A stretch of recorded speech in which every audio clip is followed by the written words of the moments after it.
রাষ্ট্র সংস্কারে আমাদের সমর্থিত সরকার, কিন্তু দুঃখজনক 5 মাসে তাদের কর্মকাণ্ড আমাদেরকে হতাশ করেছে, অভিভূত করেছে।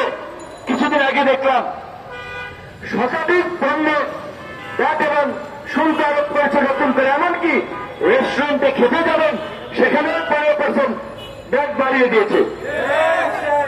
যাকে যে ন্যায্য মূল্যের পণ্য বিক্রির ইনিশিয়েটিভ ছিল সেটি তুলে দিয়েছে।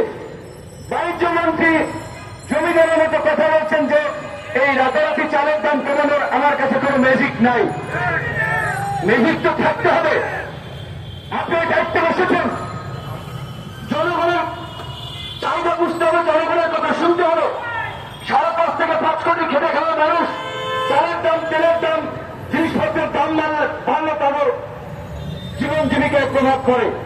আপনি সরকার চালাচ্ছেন, আমরা সমর্থন দিচ্ছি, তাহলে আপনার সেটা